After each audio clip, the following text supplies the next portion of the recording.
Miarabary namana malala, kopakopa tanana, vokatry ny fofen'ny fitiavana atolotra antsika any amin'ny toerana maro isan-karazany. Talenta, fotoana, fitantanana ny vatantenantsika ary fitantanana ny fananantsika. Ireo zany no iodinany lohahevitra zay jerentsika. Ka ny androany manao hoe ataovy ampahatokiana ny asanao. Ny heviny marina, ny heviny de tena ohatran'izao ny tena heviny. Ataovy ampahamarinana ny asanao. Mety misy ahita, mety misy tsy ahita, mety azo tombony, mety tsy azo tombony, fa izao ataovy ampahamarinana ny asanao. Ary io zany no tokony ho hery manosika antsika anatanteraka ny adidy isan'andro amin'ny fahamarinana. Romanina 12 Romanina 4:12 koa samy ampahamohan'Andriamanitra amin'ny tenany avy isika rehetra, ka aza mifampitsara intsony. Ampahamohan'Andriamanitra amin'ny asany avy ny tenantsika, de aza mifampitsara intsony. Tsy tokony ireare isika ny amin'ny asa zay nomen'Andriamanitra ataontsika sy ny ezaka ataontsika. Io mahavony zanak'olombelona rehetra izy io. Rehefa nahavita asa tsara, nahazo vokatra mahomby, ny olona koa moa zany be fahalalam-pomby de misaotra mankasitraka antsika noho ny zavatra nataontsika. De ohatran'ny hoe izy ny tena nahavita zavatra teo.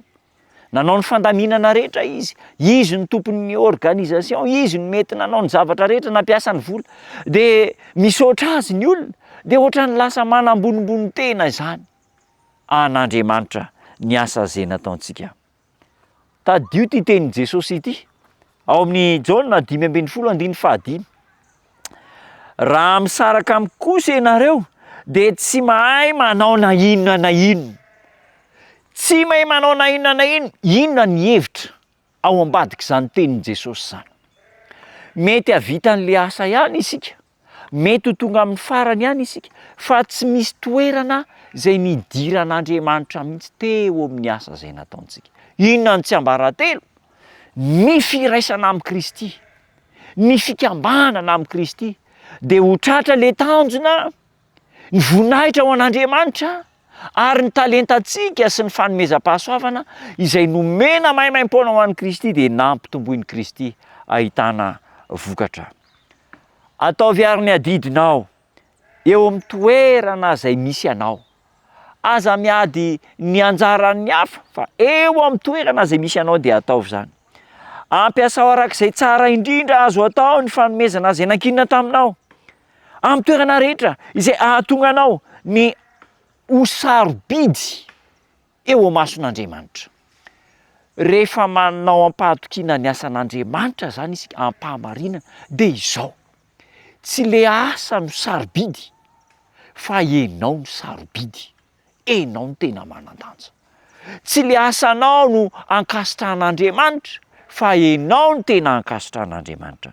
Ampiasao amin'ny fahalemem-panahy, amin'ny fanetretena, amin'ny finoana feno toky, ny fanomezana zay natolotra anao, ary miandrasa ny andro ny fahamalina izay hamalin'Andriamanitra ny asa zay nataontsika. Voarainao ve ny hafatra? Ampiarinao ve ny hafatra? Hitanao Andriamanitra, de hiaraka hivavaka isika. Tombo tsara ho misaotra anao zay, fa nomenao anay ny fahafahana miasa, mampitombo ny talenta, mampitombo ny vola amikarena, indrindra manompo anao mba hiseho ny voninahitra ao. Misaotra Tompo, fa ny antefa taminay tsirairay avy zany afatra sarobidy izany.